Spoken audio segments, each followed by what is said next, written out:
MCP, le ministère des franchilisations et de confrontation de puissance.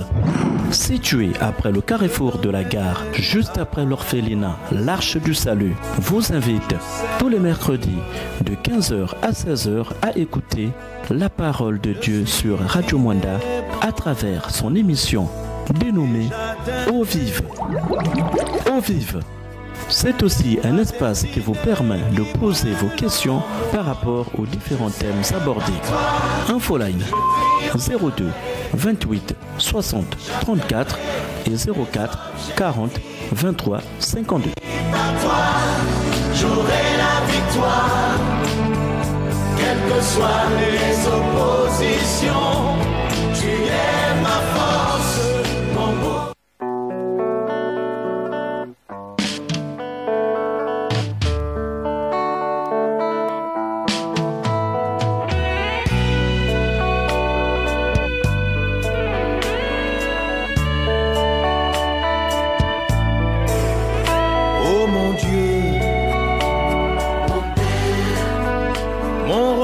Mon bouclier, ce vent si fort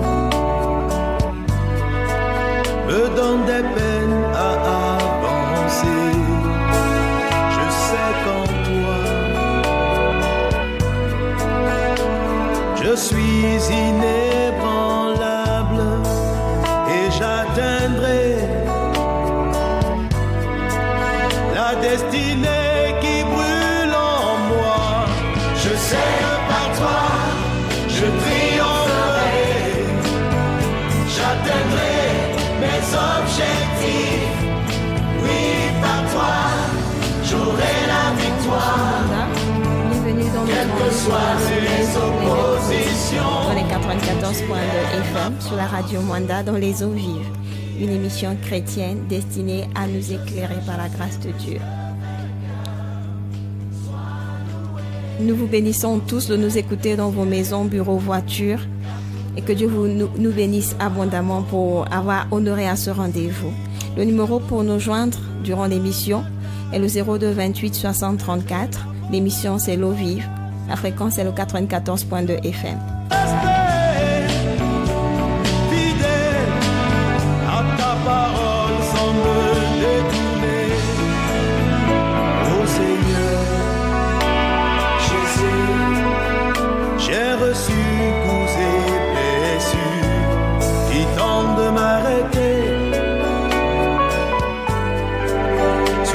Chemin que tu m'as tracé, j'ai foi en toi,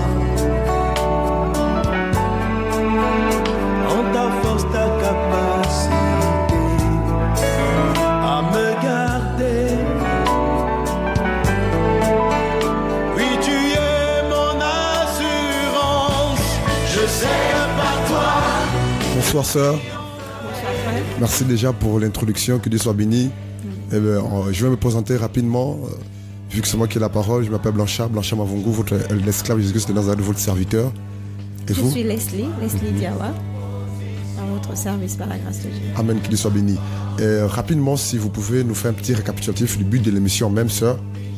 Le but de l'émission par la grâce de Dieu est de prêcher l'évangile. Amen. Telle est la mission pour toute personne ayant reçu Christ dans sa vie. Amen. Comme la parole de Dieu dit, comme Dieu l'a envoyé, le Père l'a envoyé, Christ nous envoie également parler de lui. Le but cet après-midi, comme tous les mercredis à partir de 15h, est de parler de Jésus, annoncer l'évangile en vue du salut des âmes. Nous avons un message qui vient à peine. S'il vous plaît, ne vous écoute pas, parlez bien au micro, car on entend à peine. C'est un message qui arrive à peine, que Dieu soit béni. Amen. On va s'efforcer à parler au micro, que Dieu soit béni. Ok, vous vous rappelez de l'émission la dernière fois?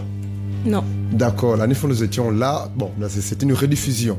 Nous avons demandé aux techniciens de mettre une rediffusion. Bon, la rediffusion, on n'a pas écouté parce qu'on était en déplacement. Ok, qu'il soit béni. Qui est Christ pour vous? Qui est Jésus pour vous, sœur? Christ pour moi, c'est Dieu. Celui-là qui est venu se sacrifier à la croix pour moi, pour me sauver. Qu'a-t-il fait dans votre vie, précisément, particulièrement, personnellement, ce Christ Jésus? Personnellement, oui. Ce Christ m'a lavé, il m'a justifié. Donc vous étiez sale alors? Oui, j'étais sale à cause du péché. Ah d'accord, je crois que c'était physiquement. Donc, d'accord. Amen. Okay. Spirituellement, j'étais sale. D'accord. Il m'a donné de réaliser qu'il m'aimait. Il m'aimait, il m'aime beaucoup et j'ai compris cela. Lorsque je l'ai accepté dans ma vie, il y a beaucoup de chaînes qui ont été brisées dans ma vie. Amen. Notamment les chaînes de la haine, la rancœur, le manque de pardon et la fornication. D'accord. Donc, je bénis Dieu pour cela parce qu'il a fait un grand travail dans ma vie. Donc, et il a encore à faire. Donc vous vous sentez totalement transformé. Amen. Par la parole de Dieu et par la puissance du Saint-Esprit de Dieu. Amen. Que Dieu soit béni. Bon, aujourd'hui, nous allons encore parler de ce Christ Jésus, l'agneau de Dieu qui ôte le péché du monde. Eh bien, comme Paul l'a dit, je ne veux rien savoir parmi vous, ce n'est que Christ et Christ crucifié. Nous allons parler de Jésus-Christ de Nazareth. Rapidement, le numéro de téléphone par lequel, sœurs, les auditeurs peuvent nous joindre pour poser des questions. Le numéro de téléphone est le 02 28 60 34. L'émission, c'est l'eau vive. La fréquence est le 94.2 FM. Donc 02 28 60 34, 02 28 60 34, vous êtes libre de poser vos questions. Voilà, ça peut être en rapport avec le thème ou même concernant la parole de Dieu en général. Que Dieu soit béni. Ok, nous allons prendre nos Bibles dans le livre de Marc chapitre 10. Nous allons parler aujourd'hui d'un thème bien particulier qui est la vie éternelle. La vie éternelle. Et comme ça, avant de lire le verset 26 de Marc 10, rien que le verset 26, je vais poser la question à la sœur. Que pensez-vous de la vie éternelle? Qu'est-ce que c'est exactement la vie éternelle? Avant de commencer comme ça. Selon ce que j'ai reçu comme enseignement, la vie éternelle est pour moi cette vie que nous vivons après la mort. D'accord. C'est une vie qu'on peut vivre soit en enfer, soit au paradis. Parce que éternellement, il n'y a pas de fin. D'accord. C'est là la vie éternelle. Donc pour elle parle de cette éternité comme étant la vie que l'on vit après la mort physique. Amen. Soit dans la présence de Dieu au paradis ou dans le lac de feu avec le diable, c'est-à-dire en enfer. Amen. Exactement. Mais nous allons encore par la grâce de Dieu voir et creuser ce thème. Et Dieu merci, ce soir, Dieu va encore nous éclairer davantage. Nous allons lire Marc chapitre 10, le verset 26. Je vais lire. Les disciples furent encore plus étonnés et ils se dirent les uns aux autres: et qui peut être sauvé? Waouh! Vas-y, sœur, dans ta version, s'il te plaît. Marc 10, 26. Les disciples furent encore étonnés et ils se dirent les uns aux autres: et qui peut être sauvé? Qui peut être sauvé? C'est la question à laquelle tout le monde doit se poser. Qui peut être sauvé? Eh bien, c'est la question capitale. Si durant ta vie, tu ne te poses pas cette question-là, c'est qu'il y a un problème. Et là, les disciples posent la question à Jésus: mais finalement, qui peut être sauvé? Et je vais rajouter à la question de ce disciple-là: que faut-il faire pour être sauvé? Et c'est la question qu'on va essayer de répondre tout au long de cette émission. Alléluia. Amen. Nous allons lire comme ça Marc chapitre 10 toujours. On va lire du verset 17 jusqu'au verset 22, sœur, s'il te plaît. Marc 10, 17 à 22. Comme Jésus se mettait en chemin, un homme accourut et se jetant à genoux devant lui: bon maître, lui demanda-t-il, que dois-je faire pour hériter la vie éternelle? 18. Jésus lui dit: pourquoi m'appelles-tu bon? Il n'y a de bon que Dieu seul. 19. Tu connais les commandements. Tu ne commettras point d'adultère, tu ne tueras point, tu ne déroberas point, tu ne diras point de faux témoignages, tu ne feras tort à personne, honore ton père et ta mère. 20. Il lui répondit: maître, j'ai observé toutes ces choses dès ma jeunesse. 21. Jésus, l'ayant regardé, l'aima et lui dit: il te manque une chose, va, vends tout ce que tu as, donne-le aux pauvres et tu auras un trésor dans le ciel, puis viens et suis-moi. 22. Mais affligé de cette parole, cet homme s'en alla tout triste, car il avait de grands biens. Amen. Ici, un monsieur qui est assez riche vient vers Christ Jésus. Certainement, lorsque vous allez remarquer, je ne sais pas si vous l'avez remarqué, dans la Bible, précisément dans le Nouveau Testament, toutes les personnes qui allaient vers le Maître avaient un besoin. Quel que soit le besoin.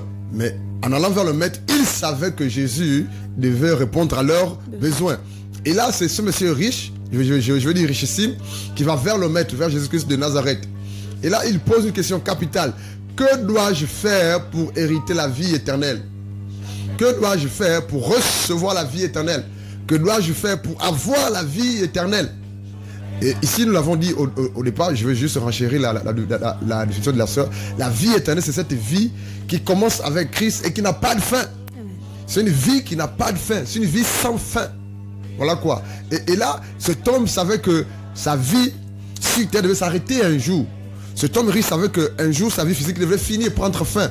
Et là, il va vers Jésus-Christ de Nazareth pour lui poser une question capitale. Et là, il dit, mais qu'est-ce que je dois faire pour avoir la vie éternelle? C'est lui, cet homme riche-là qui pose la question à Jésus. Il pose la question à Jésus en disant, que dois-je faire pour hériter, pour avoir, pour recevoir la vie éternelle? Waouh! Et là, le verset 18, Jésus lui dit, verset 18, pourquoi m'appelles-tu bon? Là, c'est Jésus, homme, qui parle. Parce que rappelez-vous, sur terre, Jésus était à la fois homme et Dieu. 100% homme, 100% Dieu. Là, c'est Jésus, homme, qui parle. Jésus, homme, répondit en disant, c'est ceci. Pourquoi m'appelles-tu bon? Il n'y a de bon que Dieu seul. Verset 19. Jésus répond à la question de ce monsieur. Pour recevoir ou hériter la vie éternelle. Tu connais les commandements. Tu ne commettras point d'adultère. Tu ne tueras point. Tu ne déroberas pas. Tu ne diras point de faux témoignages. Tu ne feras tort à personne. Honore ton père et ta mère. Ici, Jésus veut faire comprendre à cet homme riche que pour recevoir et avoir la vie éternelle, il faut obéir au commandement de Dieu. Alléluia. Et là, la Bible dit au verset 20, c'est cela? C'est cela? Non, le verset 20. Il lui répondit, l'homme riche répondit à Jésus. Après que Jésus ait dit toutes ces choses-là, Jésus, il lui répondit, verset 20. Maître, j'ai observé toutes ces choses de ma jeunesse. Eh bien, cet homme dit à Jésus, ce que tu me demandes de faire là, ou d'obéir là, ou d'appliquer là, ne pas voler, ne pas tuer, honorer papa et maman, voilà, qu'on ne peut pas faire des faux témoignages. Cet homme riche réplique à Jésus en disant, mais j'observe toutes ces choses-là. C'est alors qu'au verset 20, Jésus lui dit, verset 21, Jésus l'ayant regardé l'aimant et lui dit, il te manque une chose. Waouh! De tout ce que cet homme observait comme parole de Dieu, de tout ce que cet homme obéissait comme parole de Dieu, Jésus fait comprendre à cet homme riche là qu'il te manque une seule chose pour que ton obéissance soit parfaite ou totale. Et quelle est cette chose? C'est dit au verset 21. Jésus l'ayant regardé l'aimant et lui dit, il te manque une chose, va, vends tout ce que tu as, donne-le aux pauvres et tu auras un trésor dans le ciel. Puis viens et suis-moi. Waouh! Cet homme-là avait quelque chose qui manquait pour qu'il soit parfait ou agréable à Dieu. Ou en un mot, pour qu'il reçoive la vie éternelle. Et quelle est cette chose-là? Cet homme était cupide. Il était attaché à ses biens. Il était attaché à son matériel. Il était attaché à son argent. Mais malgré cela, il ne mentait plus. Il ne volait pas. Il ne trichait plus. Il obéissait papa et maman. Il ne faisait pas de faux témoignages. Mais Jésus lui a dit clairement, il te manque une seule chose pour que tu reçoives la vie éternelle. En fait, ici, ce n'est que la réponse à la question de cet homme. Ce n'est que la réponse à sa question. Que dois-je faire pour avoir la vie éternelle? Et c'est alors qu'au verset 22, la Bible dit, mais affligé de cette parole, cet homme, c'est-à-dire cet homme riche, s'en allant tout triste, car il avait de grands biens. Cet homme voulait être sauvé. Cet homme, dans son fort intérieur, sœur Leslie, dans son intérieur, dans son cœur, savait qu'il n'avait pas la vie éternelle. Parce qu'on ne peut pas poser une telle question si on est rassuré de son éternité, de la réception de la vie éternelle. S'il pose la question à Jésus, comment faire pour hériter la vie éternelle, c'est que lui-même reconnaissait qu'il n'était pas sauvé. Et par conséquent, il voulait préparer son salut, sa vie après la mort. Il va vers Jésus, il pose la question à Jésus, que dois-je faire pour avoir la vie éternelle? Jésus lui répondit simplement, respecte la parole de Dieu. Ne mens pas, ne vole pas, ne triche pas, respecte papa et maman. Ne fais pas de faux témoignages. L'homme riche regarde Jésus en disant, mais tout ce que je me dis de faire là, j'observe ça déjà.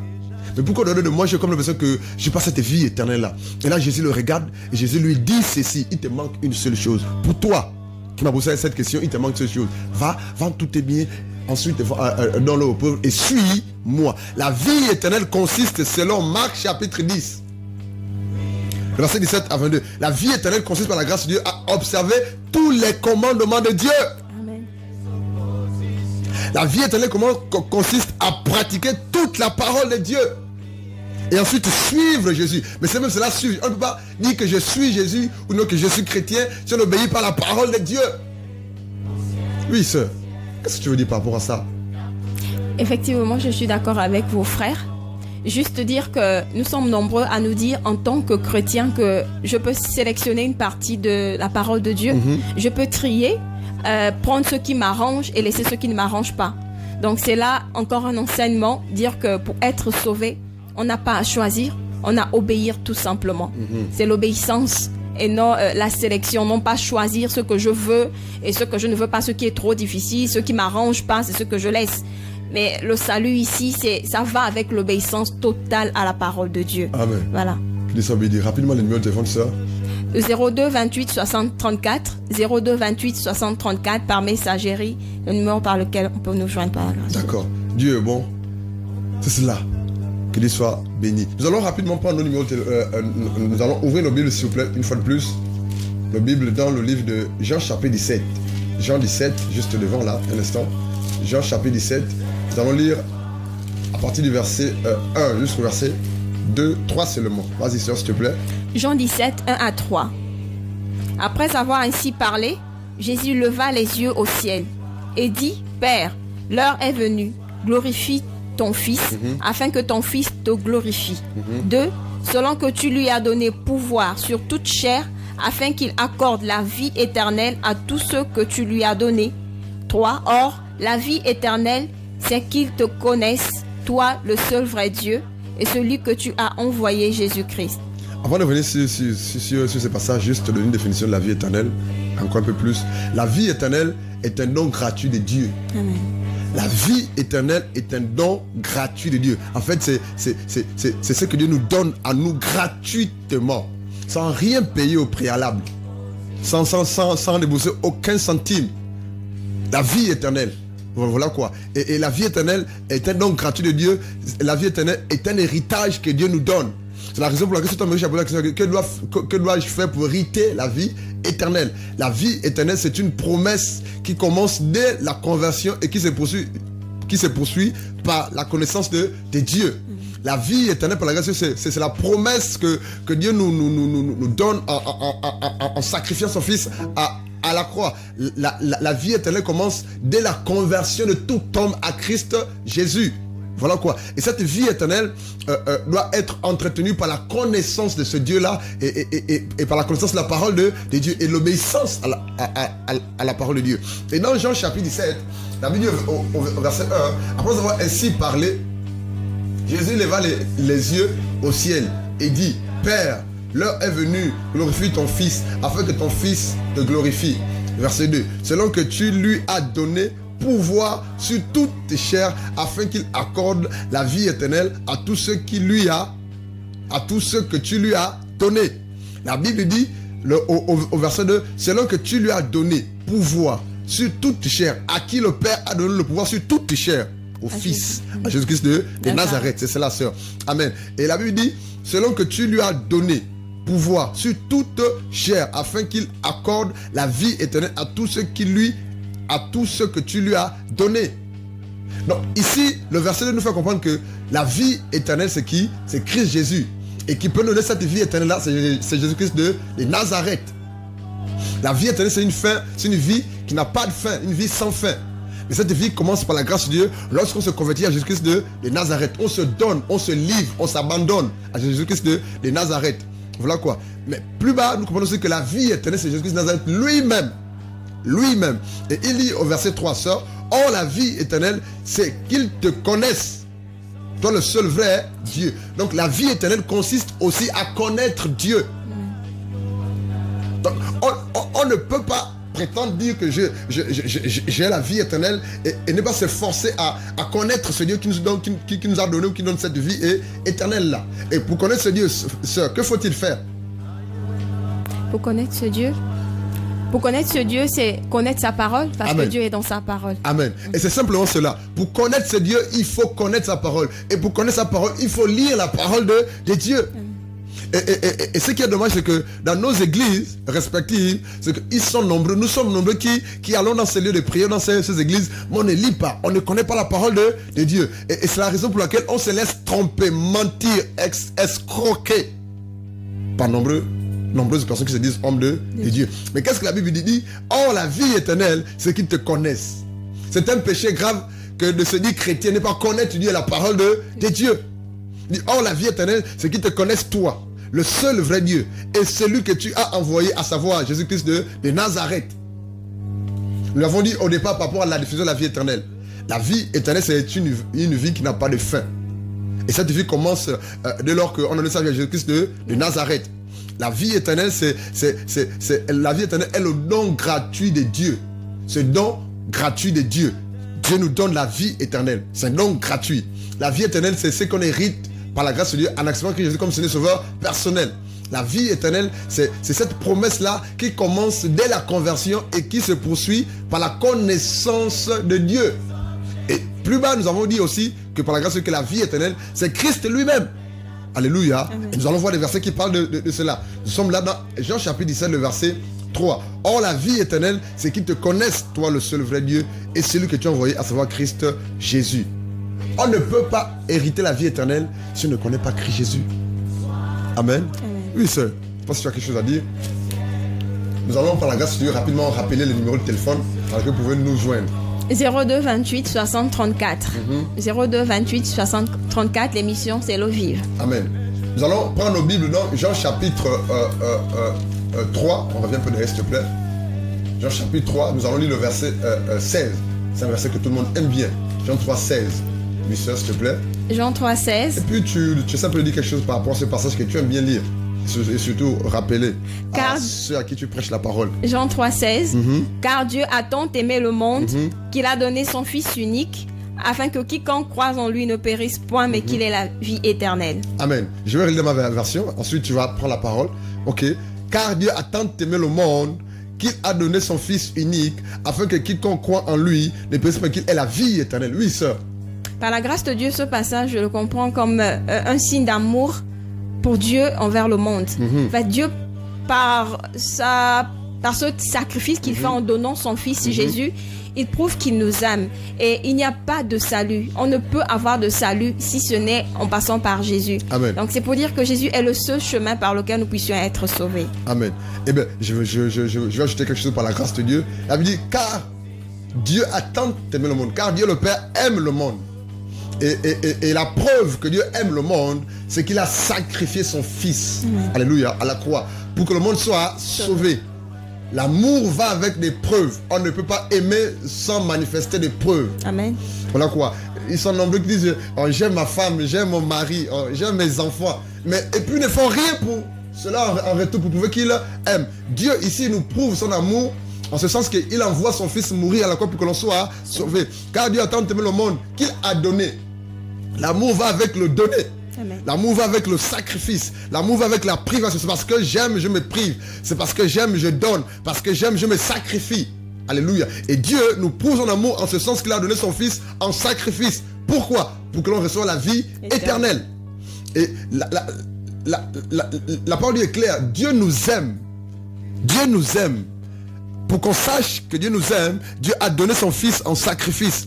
Voici l'amour d'un Père, alléluia. Voici l'amour du Dieu créateur, alléluia, envers toutes les créatures. En ce sens qu'il s'est rendu compte que le monde est à la perdition. La créature humaine est à la perdition. Et qu'est-ce que ce Dieu créateur a fait? Il a dit non, je ne peux pas supporter que ma créature aille à la perdition, se perde. Qu'est-ce que je dois faire? Il a donné ce qui lui est vraiment de chair. Et vraiment de plus cher, qui son Fils, Jésus de Nazareth. Quand on aime, on donne. Quand on aime, on se sacrifie. Quand on aime, on se prive. On donne ce qu'on aime le plus. Et Dieu, pour nous prouver son amour, a donné son Fils, Jésus-Christ de Nazareth. Quel amour! Quel amour! Mais pourquoi Dieu l'a fait? C'est pour qu'on soit sauvé. Sauvé de quoi? De l'enfer. Pour qu'on ne parte pas à l'enfer. Lorsqu'on parle de la vie éternelle, pourquoi parler de la vie éternelle? C'est pour ne pas se retrouver un jour demain pour demain ou en enfer. Wow. Et c'est la raison pour laquelle Jean 3, 16, Jean chapitre 3, le verset 36 dit quoi, s'il te plaît, sœur? Dernier passage de Jean 3. Jean 3. Verset 36, s'il te plaît. Jean 3, 36. Celui qui croit au Fils a la vie éternelle. Celui qui ne croit pas au Fils ne verra point la vie, alléluia, mais la colère de Dieu demeure sur lui. Celui qui croit au Fils a la vie éternelle. Celui qui ne croit pas au Fils ne verra point la vie, mais la colère de Dieu demeure sur lui. Refuser d'être sauvé par le Fils, refuser de recevoir la vie éternelle que le Fils nous offre, c'est quoi? C'est accepter d'aller en enfer. Accepter la colère de Dieu sur nos têtes. La Bible est claire. Et la Bible nous dit dans Jean 3,36 que celui qui croit, celui qui a donné sa vie à Christ Jésus, celui qui obéit à la parole de Dieu, celui qui se tourne à Jésus-Christ, vers Jésus-Christ de Nazareth, celui qui se livre à Christ Jésus, celui qui s'efforce à connaître Dieu, à connaître Jésus-Christ de Nazareth et à obéir à la parole de Dieu, la Bible nous promet qu'il a la vie éternelle. Mais celui qui ne fait pas tout ce qui était dit au préalable là, voilà, juste un peu derrière, ne verra pas la vie, mais la colère de Dieu demeure sur lui. C'est pour dire quoi? C'est pour dire qu'on n'a pas d'autre choix que de se donner à Christ Jésus. Jean 5, verset 24. Si vous l'avez remarqué, on ne fait que lire les versets qui parlent de la vie éternelle. Ce n'est pas des inventions, c'est écrit dans la parole de Dieu. Jean 5, verset 24, s'il te plaît, sœur. Jean 5, 24. En vérité, je vous le dis, celui qui écoute ma parole et qui croit à celui qui m'a envoyé a la vie éternelle et ne vient point en jugement. Tu peux le relire, s'il te plaît, sœur. En vérité, je vous le dis, celui qui écoute ma parole et qui croit à celui qui m'a envoyé a la vie éternelle et ne vient point en jugement. Nous avions dit au départ que la vie éternelle, c'est une vie qui n'a pas de fin. Nous avions dit par la grâce de Dieu que la vie éternelle commence dès lors qu'on accepte Christ comme Seigneur Sauveur personnel. Nous avons dit par la grâce de Dieu que la vie éternelle est le don gratuit que Dieu nous offre. C'est cet héritage-là que l'on obtient en Christ Jésus. Nous avons dit aussi que la vie éternelle, c'est cette promesse-là qui commence dès la conversion et qui se poursuit par la connaissance de Dieu. Nous avions dit aussi que la vie éternelle, c'est Christ lui-même.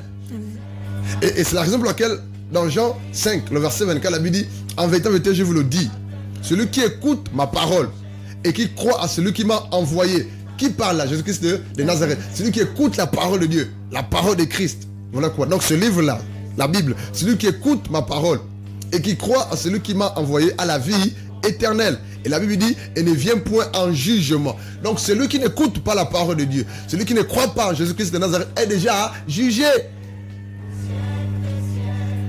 Et ne vient point en jugement, il passe la mort à la vie. Celui qui n'a pas la vie éternelle est mort quoique vivant.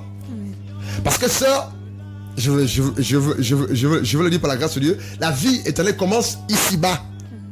En acceptant Jésus-Christ comme Seigneur Sauveur personnel. Dieu nous donne sa vie éternelle.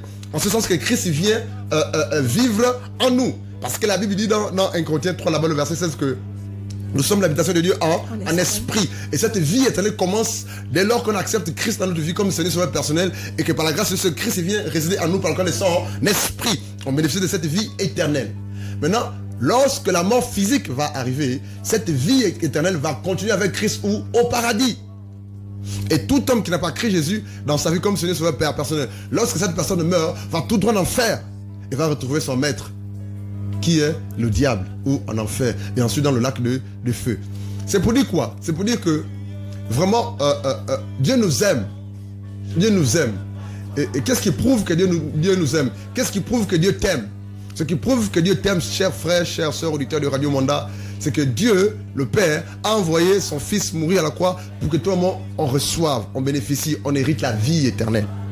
Et cette vie éternelle, on ne peut l'avoir qu'en acceptant Christ comme Seigneur Sauveur personnel. Eh bien, j'aimerais encore le préciser. Tu es libre de ne pas croire qu'il n'y a pas de vie après la mort physique. Tu es libre. Ma responsabilité, c'est de dire ce que Dieu me dit de dire. Ce qui est écrit dans la parole de Dieu. Mon travail ne consiste pas à te convaincre ou à te pousser à croire. Mais ce qui est vrai, c'est que tu es libre de croire qu'après la mort physique, il y a l'enfer ou le paradis. Tu es libre de croire que ta vie t'appartient. Tu es libre de faire tout ce que tu veux faire concernant ta vie physique sur terre. Mais ce qui est bien et vrai, c'est qu'un jour, nous rendrons compte à Dieu de la façon dont on a vécu sur terre. Et ce qui est encore vrai, si tu es un peu honnête avec toi-même, cher grand frère, chère grande soeur, cher frère, chère soeur, c'est que cette vie que tu vis là, que tu respires là, ne t'appartient pas. La preuve, c'est que quand tu as un petit souci, un petit problème, ou quand tu heurtes une pierre ou un caillou, ton orteil fait mal, tu dis, oh mon Dieu, c'est qu'il y a un Dieu créateur. Amen. C'est que tu es limité. Mais le problème avec les humains actuellement, c'est que c'est parce qu'on vit, parce qu'on se lève le matin, parce qu'on entreprend tout petit peu, parce qu'on respire un peu, parce qu'on a un peu d'argent, parce qu'on on répond chaque fin du mois quelque part dans une manque de la place, parce qu'on a une petite voiture, on a une petite maison, parce qu'on mange ce que l'on veut. On pense que Dieu c'est pour les autres. Si tu penses comme ça, c'est que tu es en train d'insulter ton créateur, le Dieu créateur. Et si c'est le cas, je te conseille de te repentir avant qu'il ne soit trop tard. Oui, sœur. Le numéro de téléphone par lequel on peut nous joindre pour des éventuelles questions, s'il te plaît. 02 28 60 34. 02 28 60 34. Amen. Que Dieu soit béni. Nous allons prendre nos Bibles rapidement. Dans le livre de Jean chapitre 1 Jean. C'est cela? 1 Jean chapitre 5. L'épître. 1 Jean chapitre 5.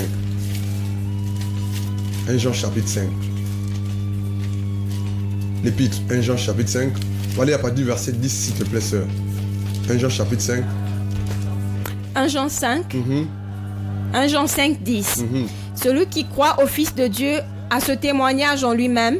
Celui qui ne croit pas Dieu le fait menteur, puisqu'il ne croit pas au témoignage que Dieu a rendu à son Fils.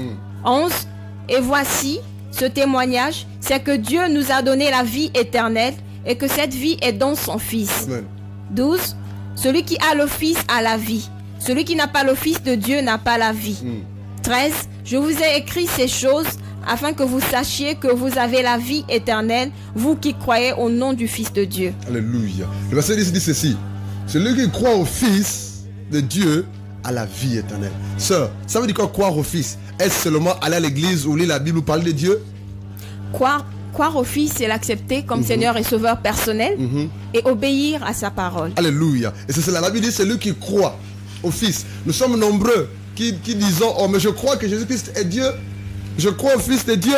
Amen. Voilà quoi. Je crois. Moi, je suis un grand croyant. Hein. Je suis un très grand croyant. Je suis baptisé, communié, certifié, diplômé. Voilà quoi. Et puis, ils récitent tout ce qu'ils ont fait ou tout ce qu'ils ont reçu comme sacrement. Nombreux même très. Oh, mais moi, je crois que Jésus-Christ est Dieu. Hein. Mais lorsqu'on regarde un peu de plus près, leur vie ou les actes qu'ils posent sont totalement contraires à la parole de Dieu. Amen. Est-ce qu'ils croient, sœur? Ils ne croient pas. Amen. Lorsqu'on croit, on obéit. Alléluia. La croyance non pas la Bible, donc la parole de Dieu, cette croyance qui te pousse à accepter Christ et à obéir à la parole de Dieu. Amen. Avant de revenir dans 1 Jean 5, s'il te plaît, sœur, on va lire Romains chapitre 2, le verset 14. On garde le doigt dans 1 Jean 5, c'est un verset que l'esprit souffle à peine. Romains chapitre 2, le verset 14, c'est cela. Jacques chapitre 2, le verset 14. Regardons dans 1 Jean 5. Jacques chapitre 2, le verset 14. Ok, Jacques c'est juste après Hébreu. Jacques chapitre 2, le verset 14. Jacques 2, 14. Commence s'il te plaît à partir du verset 10. Jacques 2, verset 10 à 11. Tu t'arrêtes là s'il te plaît. Jacques 2, 10 à 11. Car quiconque observe toute la loi, mais pêche contre un seul commandement, devient coupable de tous. Waouh, ça veut dire quoi ça? Comment tu comprends ça? Là, je vais relire pour une meilleure compréhension, c'est là. Jacques 2, 10. Car quiconque observe toute la loi, mais pêche contre un seul commandement, devient coupable de tous. Oui, ça te fait penser à quoi? Vas-y. Par la grâce de Dieu, je comprends dans ce passage que quand bien même j'observerai toute la loi, entre guillemets, toute la parole de Dieu, et que j'ai encore un péché que j'entretiens, quel que soit le péché, même s'il semble petit à mes yeux, je pêche toujours. Et je n'ai pas la vie. Je n'ai pas la vie éternelle. Mais c'est ça que cet homme riche avait comme problème. Je ne sais pas si tu te rappelles. Amen. Le texte de base. Cet homme riche va vers Jésus. Et pour la question de Jésus, mais que dois-je faire pour recevoir, pour hériter, pour avoir la vie éternelle? Jésus lui dit, mais observe le commandement. Ne mens pas, ne vole pas, ne triche pas, ne fornique pas, pas de faux témoignages au nom de papa et maman, etc. Cet homme riche dit à Jésus, mais j'observe tout ça. Et Jésus le regarde et je dis, oui, c'est vrai. Ce que tu dis est vrai. Mais il te manque une seule chose. Va, vends tous tes biens, donne-le aux pauvres, ensuite suis-moi. Mais qu'est-ce que cet homme riche a fait? Il n'a pas obéi à Dieu. Et là, la Bible nous dit dans Jacques chapitre 2, le verset 10, que quiconque observe toute la parole de Dieu, mais s'il arrivait qu'il pêche, il désobéisse à un seul commandement, il est passible de jugement. Amen. Il n'aura pas la vie éternelle. Donc, ce n'est pas un jeu. Nous sommes nombreux qui partons dans nos églises, mais nous y allons juste pour perdre son temps. Nous allons parce qu'on veut juste se consoler. Et du coup, on ne réalise pas que il est question de la vie ou de je vais dire la vie éternelle ou de la mort éternelle. Là quoi. Et là, lorsqu'on lit Jacques 2,10, on réalise que vraiment il est plus que urgent, il est plus que sérieux, frères, sœurs dans le Seigneur, de régler notre vie à la lumière, la parole de Dieu. Cet homme riche, certainement, il faisait des dons, il donnait des dîmes, il donnait des dîmes colossales. Cet homme riche, certainement, il construisait des cathédrales, il donnait aux pauvres, il donnait aux démunis, aux orphelins, aux veuves. Certainement, il faisait beaucoup de monde, certainement. Mais dans son fort intérieur, il savait qu'il n'a pas la vie éternelle. Même si il ne mentait plus, il ne volait plus, il ne trichait plus, il respectait papa et maman, il ne faisait pas de faux témoignages. Et ça, Jésus a dit que tu dis la vérité. Mais qu'est-ce que le maître lui a dit? Le maître lui a dit, va. Pardon, le maître lui a dit, il te manque une seule chose. À cet homme riche, il ne manque une seule chose. C'était quoi? C'était qu'il sorte totalement de la cupidité. Mais toi et moi, qu'en est-il de toi et de moi? Quelle est cette chose qui nous empêche d'être agréable à Dieu? Quelle est cette chose qui nous empêche d'être sauvés ou de recevoir totalement, véritablement et parfaitement la vie éternelle? Alléluia. Ça, c'est pas un jeu. Parce que notre maître est réellement mort à la croix. Son sang a réellement coulé. Mais nous pensons que il suffit d'aller à l'église ou de donner des dîmes et des offrandes ou bien de prier ou d'avoir une... Il y en a même qui vont très loin, sœurs, qui sont à fond dans le péché mais qui ont une vie de jeûne et de prière. Amen. Waouh. Mais c'est une perte de temps. C'est ce que j'appelle faire la grève de la faim. Lorsqu'on lit Jacques 2, le verset 10 là, c'est un passage qui choque. Le verset 11, s'il te plaît, sœur. Jacques 2, 11, la suite. Jacques 2, 11. En effet, celui qui a dit « Tu ne commettras point d'adultère » a dit aussi « Tu ne tueras point ». Alléluia. Or, si tu ne commets point d'adultère, mais que tu commettes un meurtre, tu deviens transgresseur de la loi. Alléluia. Et le verset dit ceci, on revient. Car quiconque observe ou pratique ou obéit toute la loi, mais pêche contre un seul commandement, devient coupable de toute la loi. Verset 11. En effet, celui qui a dit, et qui a dit, c'est Dieu. Celui qui a dit, tu ne commettras point d'adultère, a dit aussi, tu ne voleras pas. Amen. Pardon. Celui qui a dit que tu ne feras pas de faux témoignages, a dit aussi que tu ne forniqueras pas. Amen. Celui qui a dit, honore ton père et ta mère pour que tu vives longtemps, a dit aussi, tu ne feras pas de faux témoignages. Mais nous, humains, qui allons dans les églises ou qui prions, nous avons tendance à obéir à une moitié de la loi, une moitié de la parole de Dieu, et l'autre moitié dit non, ça c'est pour les autres, non, ça c'est pour les hommes de Dieu, non, ça c'est pour les prédicateurs, non, ça c'est pour les pasteurs, ça c'est trop fort, c'est plus fort que moi, je ne peux pas. Je me rappelle, tu m'as envoyé une image, je ne sais pas si c'est ton profil, où il y avait monsieur, tu peux l'expliquer, cette image-là. C'était une image qui représentait la parole de Dieu, la Bible. Donc, à cette image, il y avait des personnes qui retranchaient certaines parties qui ne leur arrangeaient pas. Amen. Donc, qui étaient sélectifs par rapport à la parole de Dieu. Oui. Donc, c'était très marquant et c'est ce qui se passe réellement dans nos vies. Effectivement, c'est la vérité. C'est la vérité. On a tendance à choisir les versets bibliques qui nous arrangent. Les versets bibliques qui parlent de la prospérité, en général des bénédictions. Amen. Voilà quoi. Mais lorsqu'il s'agit des versets bibliques qui démontrent que là, on est dans le péché, on doit sortir du péché, non, on les lit presque pas. Et c'est encore dangereux, je dis bien, je pèse mes mots. C'est encore dangereux, c'est que même dans nos églises, on choisit les versets bibliques. Amen. Que le peuple de Dieu aimerait écouter. On les choisit. Ah ouais, il y a un verset que j'aime bien écouter dans nos églises. Tu seras la tête et non. Non, la queue. Tu seras la tête et non. Tu seras en haut et non. Mais ce qu'on oublie de vous dire et de nous dire, c'est qu'il y a une condition en haut. Si tu obéis, Amen. Si tu obéis, tu seras la tête et non la queue. Si tu obéis, tu seras en haut et non en bas. Mais nous, qu'est-ce qu'on fait dans nos assemblées? On prend seulement, tu seras la tête et non la queue. Je serai la tête et non la queue. Tu ne seras jamais la tête si tu n'obéis pas. Amen. Tu ne seras jamais en haut si tu n'obéis pas. Tu seras la tête si tu obéis. Tu seras en haut si tu obéis. Dieu va avec l'obéissance, frère. Amen. Pourquoi Saül était rejeté? Pourquoi le roi Saül était rejeté de sa royauté? Parce qu'il a désobéi. Il a aimé les sacrifices plus que l'obéissance. Mais Dieu aime l'obéissance plus que les sacrifices. Et si tu obéis, par conséquent, tes sacrifices seront agréables à Dieu. Qu'est-ce qu'on entend par sacrifice? C'est le donner. Amen. Alléluia. C'est le donner. C'est la prière. C'est le temps de jeûne et prière que tu prends. C'est ça les sacrifices. Mais nous voulons nous sacrifier à Dieu sans obéir au préalable. Par conséquent, nos sacrifices aux yeux de Dieu ne sont pas agréables. Et là, dans 1 Jean 5, le verset 10, la Bible dit, celui qui croit au Fils de Dieu a ce témoignage en lui-même. Voilà quoi? À ce témoignage en lui-même. À ce témoignage en lui-même. Celui qui ne croit pas, Dieu le fait menteur. Puisqu'il n'a pas, c'est cela non? Puisqu'il ne croit pas, c'est cela, pardon, au témoignage que Dieu a rendu à son Fils. Verset 11. Et voici ce témoignage, c'est que Dieu nous a donné la vie éternelle. Alléluia. Dieu nous a donné la vie éternelle. Et la Bible dit clairement, et que cette vie est dans son Fils. On ne peut pas recevoir la vie éternelle si on ne croit pas au Fils de Dieu ou si on met le Fils de Dieu à côté. Amen. Ça veut dire quoi? Ça veut dire que toutes les religions qui mettent Christ de côté ou qui refusent la divinité de Jésus-Christ de Nazareth, je dis ça simplement, qui refusent que Jésus-Christ soit Dieu, ils sont déjà à côté. Ou bien qui comparent Dieu, donc Jésus, à une créature humaine. Cette religion est déjà à côté. Tout ministère qui compare Christ à un homme ou qui dit que pour recevoir la vie éternelle, il faut croire en ce monsieur qui te prêche là. Ou il faut croire en ce prophète là, celui le prophète des derniers temps. Donc à part lui, il n'y a plus d'autres prophètes. C'est lui le dernier prophète. Si tu ne crois pas lui, tu es perdu. C'est ça qu'ils disent. Mais qu'est-ce que la Bible dit? La parole de Dieu nous dit que cette vie éternelle est en son Fils. La vie éternelle consiste à croire en Jésus-Christ de Nazareth. La vie éternelle, c'est Jésus-Christ de Nazareth lui-même. Donc si on veut bénéficier de cette vie qui n'a pas de fin, qui commence ici-bas, en acceptant Christ comme Seigneur personnel et qui va continuer au-delà, donc au paradis, il faut croire et accepter Christ Jésus, obéir à la parole de Dieu. Verset 11. Et voici ce témoignage que Dieu nous a donné, la vie éternelle, et que cette vie est dans son Fils. Verset 12. Celui qui a le Fils a la vie éternelle.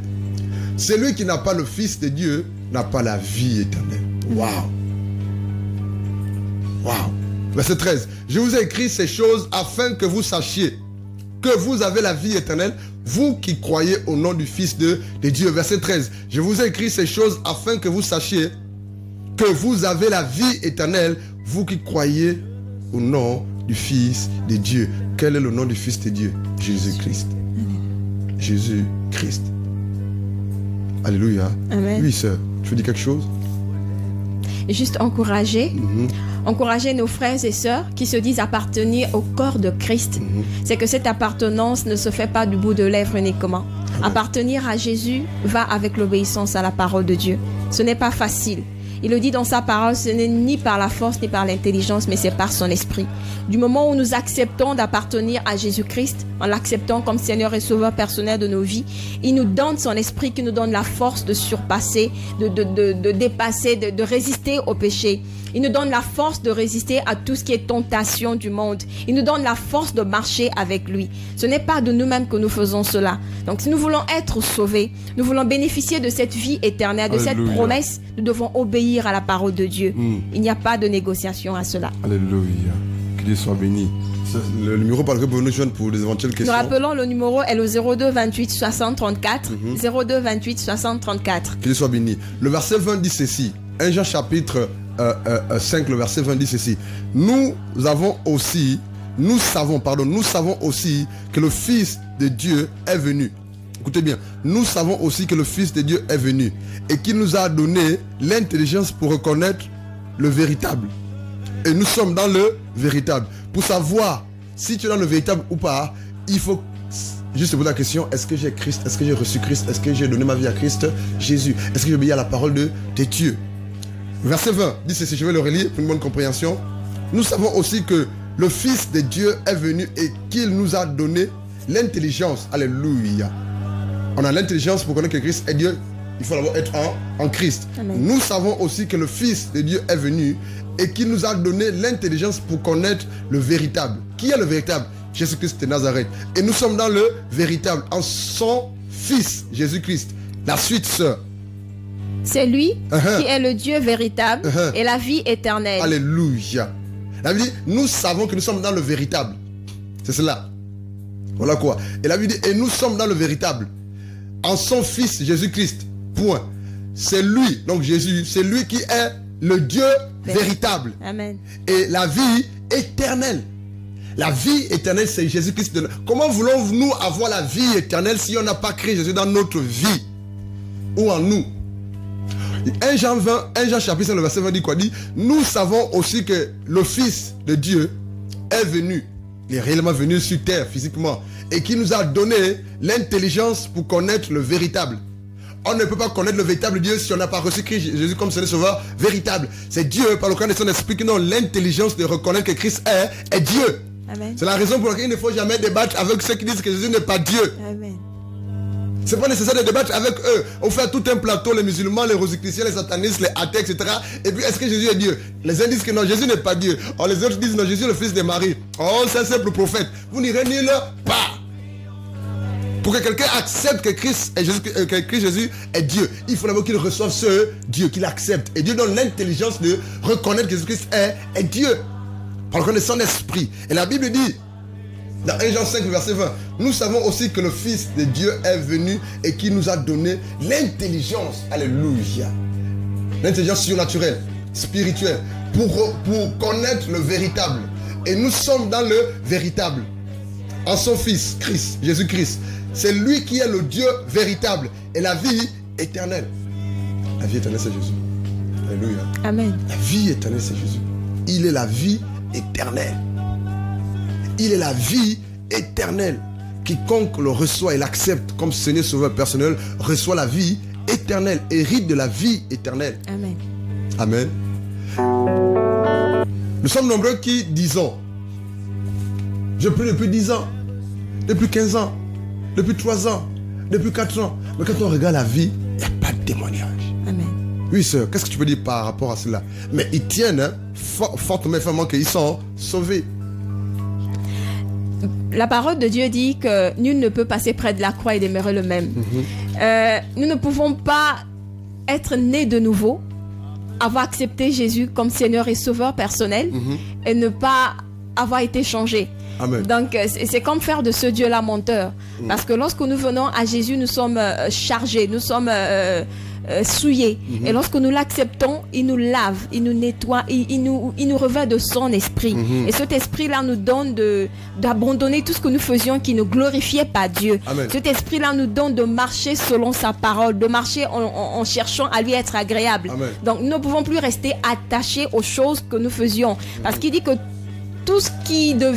toute chose devient nouvelle en nous. Donc, nous ne pouvons plus entretenir nos anciennes habitudes qui n'étaient pas en accord avec la parole de Dieu. Amen. Dieu soit béni. Nous allons lire un passage dans Romains chapitre 6, au verset 23. S'il te plaît, sœur, aide-moi dans la lecture. Romains 6, 23. Ça va dans ce sens-là également. Romains 6, 23. Romains 6, 23. Car le salaire du péché, c'est la mort.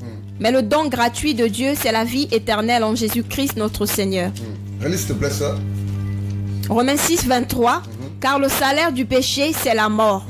Mais le don gratuit de Dieu, c'est la vie éternelle en Jésus-Christ notre Seigneur. La Bible dit que le salaire du mensonge, c'est l'enfer. Amen. C'est cela, non? Amen. La Bible dit que le salaire du mensonge, c'est l'enfer.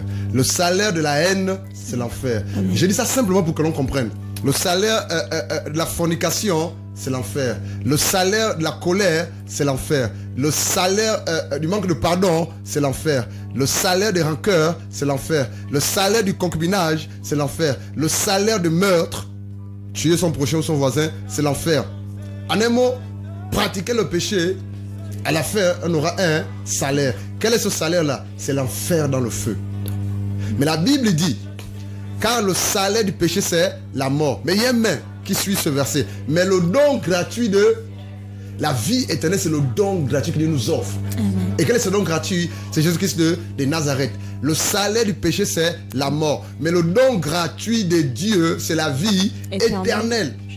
La vie éternelle est gratuite. Amen. C'est un don que Dieu nous donne gratuitement en envoyant mourir son Fils à la croix. Et pour que l'on bénéficie de ce don gratuit qu'est la vie éternelle, osons par la foi croire en Jésus-Christ de Nazareth. Et ne nous arrêtons pas là. Obéissons à la parole de Dieu. Mettons en pratique la parole de Dieu. La vie éternelle, c'est Jésus. La vie éternelle, c'est la réception de Christ en nous. La vie éternelle, c'est l'obéissance à la parole de Dieu. La vie éternelle, c'est la pratique à la parole de Dieu. La vie éternelle, c'est la mise à part par rapport au monde, par rapport aux choses du monde. On ne peut pas hériter la vie éternelle si l'on prie Dieu, si l'on va à l'église, si l'on prêche Mais en temps, on pratique un péché quelconque. C'était le problème de cet homme riche-là qui est allé voir Jésus. Il s'est dit dans son fort intérieur, vraiment, je ne mens plus, je ne vole plus, je ne triche plus, je respecte papa et maman. Mais mon cœur est attaché à quoi? À l'argent, à l'or. En fait, en un mot, il était cupide. La cupidité est un péché grave. Même dans nos églises, nous sommes nombreux qui partons, qui nous efforçons à obéir à la parole de Dieu, mais on est cupide. On est attaché à l'argent. Vraiment attaché à l'argent. Vraiment, la Bible dit, la vie éternelle consiste à croire Jésus, obéir à la parole de Dieu. Si vous avez tout oublié, chers frères, chères sœurs, auditeurs, auditrices de Radio Monda, retenez le verset de Romains chapitre, le verset 23, s'il vous plaît. Et ce verset dit ceci: car le salaire du péché, c'est la mort. Mais la vie éternelle, la vie qui n'a pas de fin, la vie qui nous permet d'aller dans la présence de Dieu, la vie éternelle, c'est en Jésus-Christ notre Seigneur. Alléluia. Pour terminer, nous allons lire Ézéchiel chapitre 36. Ézéchiel 36. Nous allons lire à partir du verset 24 jusqu'au verset 27. S'il te plaît, sœur Leslie, lis-nous Ézéchiel chapitre 36 à partir du verset 24 jusqu'au verset 27. Ézéchiel 36, 24 à 27. Je vous retirerai d'entre les nations. Je vous rassemblerai de tous les pays et je vous ramènerai dans votre pays. 25. Je répandrai sur vous une eau pure et vous serez purifiés. Je vous purifierai de toutes vos souillures et de toutes vos idoles. 26. Je vous donnerai un corps nouveau et je mettrai en vous un esprit nouveau. J'ôterai de votre corps le cœur de pierre et je vous donnerai un cœur de chair. 27. Je mettrai mon esprit en vous et je ferai en sorte que vous suiviez mes ordonnances et que vous observiez et pratiquiez mes lois. Là, la Bible dit au verset 24, je vais relire s'il te plaît pour une bonne compréhension, merci. Je vous redirai dans les nations. Je vous rassemblerai de tous les pays et je vous ramènerai dans votre pays. Verset suivant, c'est le verset 25. Je répandrai sur vous une eau pure et vous serez purifiés. Je vous purifierai de toutes vos souillures et de toutes vos idoles. Ici, le jeu est mis pour Dieu. C'est Dieu qui parle. Dieu dit, je répandrai sur vous une eau pure. Cette eau pure-là symbolise la parole de Dieu, représente la parole de Dieu. On ne peut être purifié, lavé, rincé que par l'eau de la parole. Amen. Il dit, je vous purifierai, vous serez purifiés, je vous purifierai de toutes vos souillures. Il n'y a que la parole de Dieu, par le cas de la puissance du Saint-Esprit, qui puisse nous purifier de toute iniquité. Tu l'as dit, sœur, de tout péché. Ça, j'aime à le dire. On ne peut pas recevoir la vie éternelle si on entretient un péché ou des péchés quelconques. On ne peut pas recevoir la vie éternelle si on continue à demeurer dans son péché ou dans ses péchés mignons. Il n'existe pas de péché mignon. Tout péché est sale aux yeux de Dieu. Mais Dieu nous dit que si on revient à lui, ou si on vient à lui, si on revient à lui, il nous promet de nous laver. Il nous promet de nous nettoyer. Il nous promet de nous purifier. Il nous promet de nous sanctifier. Il nous promet de nous laver de toute souillure, de tout péché. Par quoi? Par l'eau de la parole et de la puissance du Saint-Esprit.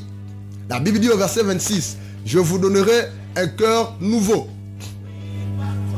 Dieu veut transformer notre cœur de pierre en cœur de chair.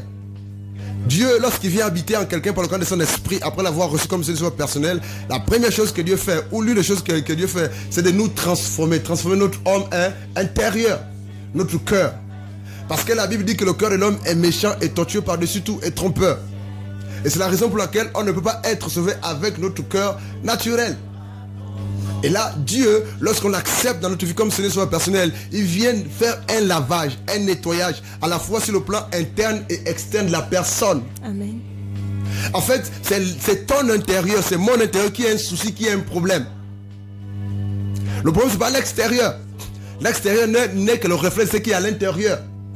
Ce qui sort de ta bouche, de tes réactions, de tes comportements ou de tes agissements, n'est que le résultat de ce qui est à l'intérieur de toi. Amen. Si ton cœur est pourri, tous tes actes seront pourris. Si ton cœur est méchant, ce qui va sortir de ta bouche sera la méchanceté. Si dans ton cœur il y a l'avortement, si dans ton cœur il y a l'adultère, tu ne vas que pratiquer l'adultère et les avortements. C'est ton cœur qui a un problème. Et c'est quoi recevoir la vie éternelle? Recevoir la vie éternelle, c'est accepter de se laisser transformer, changer par Jésus-Christ de Nazareth, par le canal de la parole de Dieu, la puissance du Saint-Esprit de Dieu. Pourquoi? Parce que tu ne peux pas te changer toi-même, tu ne peux pas te transformer toi-même, tu ne peux pas te pardonner toi-même, tu ne peux pas te sauver toi-même, tu ne peux pas te nettoyer toi-même. Et là, je vais aller un peu plus loin. Même ce que les gangas font à côté, là, au bord des rivières, là. Les bains spirituels où laver le corps, là. Frère, en fait, tu ne laves pas ton corps. Il t'ajoute un démon de brillance. Et c'est ce démon de brillance qui fait en sorte qu'on te voit un peu autrement. Juste pour un laps de temps. Amen. Et quand ce démon de brillance là est fatigué de briller parce que il est fatigué, il repart, tu reviens à zéro. Donc tous les lavages qu'on fait à gauche, à droite, ou dans certains lieux de prière, ou qu'on appelle l'église, tous les lavages de corps qu'on fait chez les Nganga ou en brousse là, frère, c'est une perte de temps. Mais même si que tu obtiens ce que le Nganga te donne, mais si tu meurs dans ton péché, tu iras où? En enfer. Est-ce qu'un Nganga ou un bain ou de l'eau de la SCG ou de l'eau de la MRC peut nettoyer ton péché, laver ou pardonner ton péché, sœur? Jamais. C'est pas possible.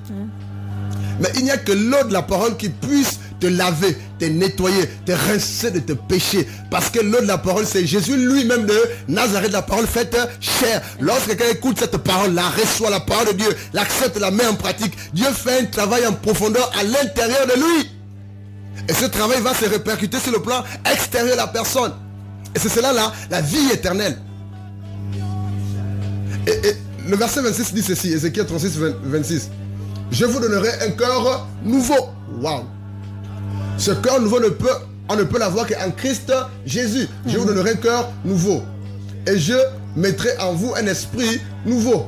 Je jeterai de votre corps le cœur de pierre. Et je vous donnerai un cœur de chair. Verset 27. Je mettrai mon esprit en vous, le Saint-Esprit. Je mettrai mon esprit en vous et je ferai en sorte que vous suiviez mes ordonnances et que vous observiez et pratiquiez mes lois. Le verset 27 dit ceci. Je vais le relire parce qu'il est très intéressant. Ézéchiel 36, 27. Je mettrai en vous, je mettrai mon esprit en vous. C'est cela, l'esprit de Dieu, le Saint-Esprit. Et je ferai en sorte que vous suiviez mes ordonnances. Qui peut faire en sorte qu'on obéisse à la parole de Dieu? Le Saint-Esprit de Dieu. Il dit, je mettrai mon esprit en vous. Et c'est par le canal du Saint-Esprit que tout homme ayant donné sa vie à Jésus, toute femme ayant donné sa vie à Jésus peut obéir à la parole de Dieu. Donc c'est l'Esprit qui a la capacité d'obéir à la parole de Dieu. Amen. On ne peut pas pouvoir obéir à la... Parce que c'est compliqué, c'est difficile l'obéissance à la parole de Dieu. Parce que le péché est bon, le péché est sucré. Mentir c'est bon, voler c'est bon, forniquer c'est bon. La chair prend plaisir à ces choses-là. Personnellement, c'est pas possible de s'en débarrasser, de ne plus faire ces choses-là. Mais Dieu te promet, homme, femme qui nous écoute, alléluia, que si tu te donnes à Christ, si tu demandes pardon à Jésus pour tes péchés, Dieu te promet de te donner son esprit. Et c'est par le canal de son esprit, homme, femme, que tu peux dire non au mensonge, que tu peux dire non à la haine, que tu peux arriver à obéir à la parole de Dieu. Donc, être chrétien, c'est une grâce. Dieu te donne la capacité de plus pratiquer le péché. En un mot, Dieu fait de toi une personne qui va hériter la vie éternelle et tu n'auras plus en enfer.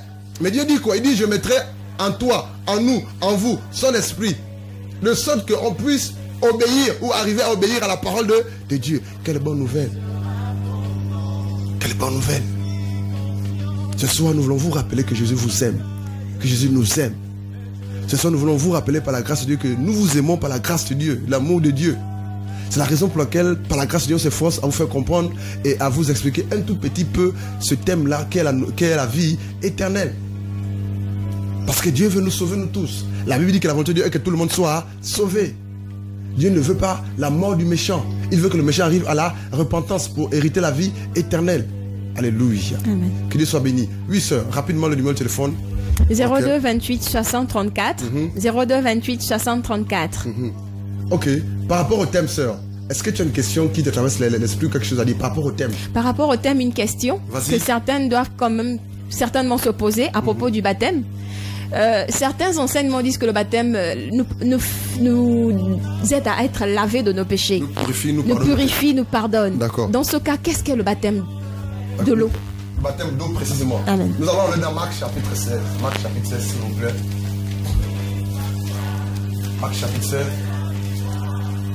Nous allons lire les versets suivants, s'il vous plaît. L'instant, veuillez nous excuser. Marc chapitre 16, on lui a pas du verset 15. Verset 10. 15 à 16. Marc 16, 15 à 16, s'il te plaît, sœur, tu peux nous aider? Marc 16, 15 à 16. Puis il leur dit, allez par tout le monde et prêchez la bonne nouvelle à toute la création. 16. Celui qui croira et qui sera baptisé sera sauvé. Et celui qui ne croira pas sera condamné. Amen. Pardon, je vais relire dans ma version. Je pose la question. Est-ce que le baptême d'eau purifie ou lave les péchés? Amen. C'est cela. Donc, nous allons répondre à la question par la grâce avec quelques versets bibliques à l'appui. Marc 16, le verset 15 à 16 dit ceci. Puis il leur dit, allez partout le monde. Ici, Jésus s'adresse à ses disciples. C'est cela. Et puis il leur dit, allez partout le monde et prêchez la bonne nouvelle à toute la création. Amen. Verset 16. Celui qui croira et qui sera baptisé sera sauvé.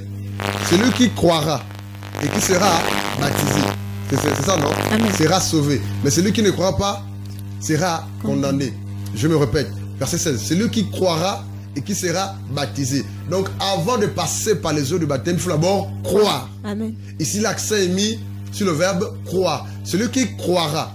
Croire, ici, on l'a dit au départ, veut dire accepter Christ comme Seigneur Sauveur personnel. Amen. Mais aussi croire, c'est obéir à la parole de Dieu. Eh bien, à toute la parole de Dieu. Et la Bible dit clairement que celui qui croira et qui sera baptisé sera sauvé.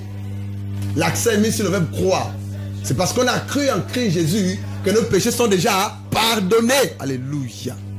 Toi, si tu comprends ça. Amen. Nos péchés ne sont pas pardonnés parce qu'on passe par les eaux du baptême. Les eaux du baptême ne sont passer aux eaux du baptême n'est que le signe de la croyance à Christ Jésus, de l'acceptation, du pardon du péché. On accepte Christ comme Seigneur Sauveur personnel. Par conséquent, Dieu pardonne nos péchés. Et c'est par la suite que on demande de passer aux eaux du baptême. Regarde, la Bible dit merci Saint-Esprit, le verset, dans Proverbe chapitre 28, le conte à rebours. Comment ça fait? Merci, technicien. La Bible dit dans le chapitre 28, verset 13, c'est ceci. Celui qui cache ses péchés ne sera pas pardonné.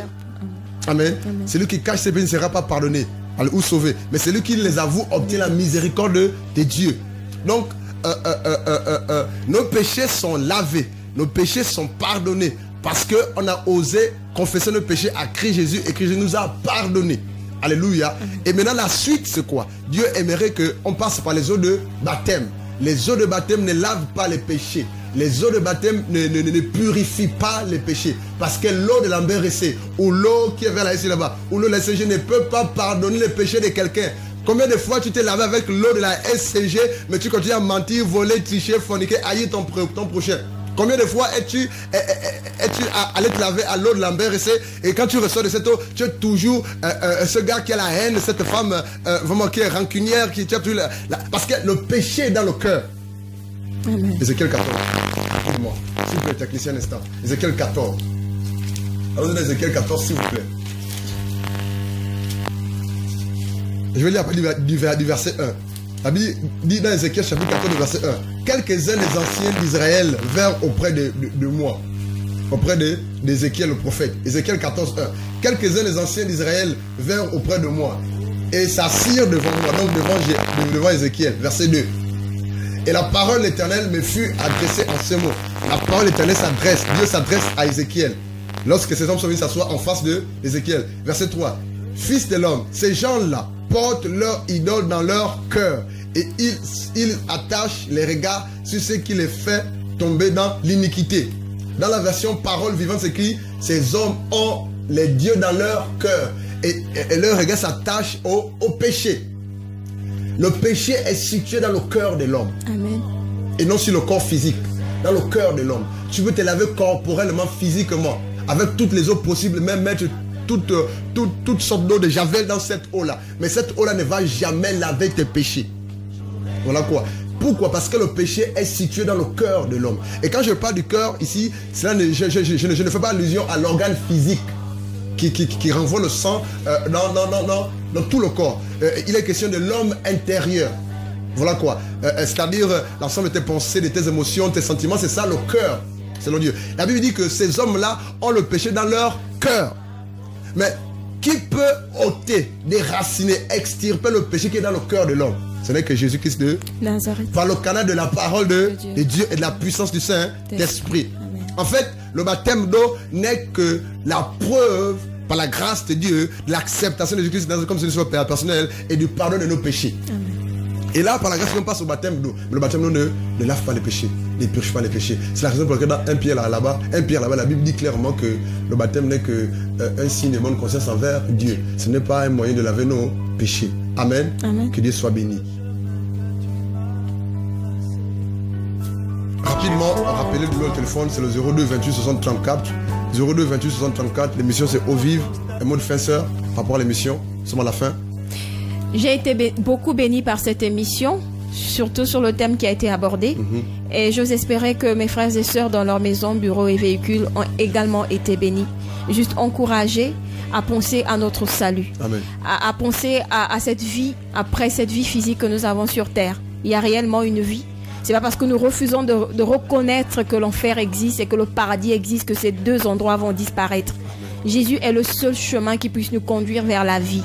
Il dit dans sa parole qu'il est le chemin, la vérité et la vie. Amen. La vie ne se trouve qu'en lui. Amen. C'est un encouragement à nous donner véritablement à Jésus pour notre salut. Soyez bénis et à mercredi prochain de 15h00 dans les locaux de Radio Mwanda, la fréquence 94.2 FM. L'émission c'est Au Vive.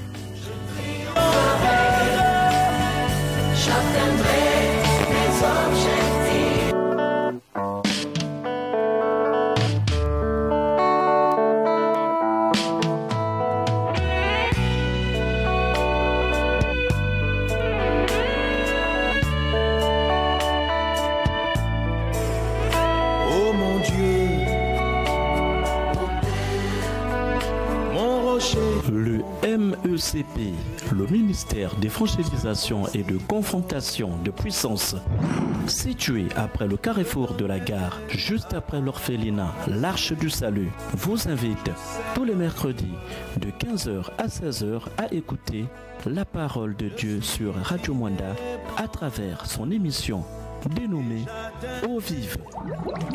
Au Vive.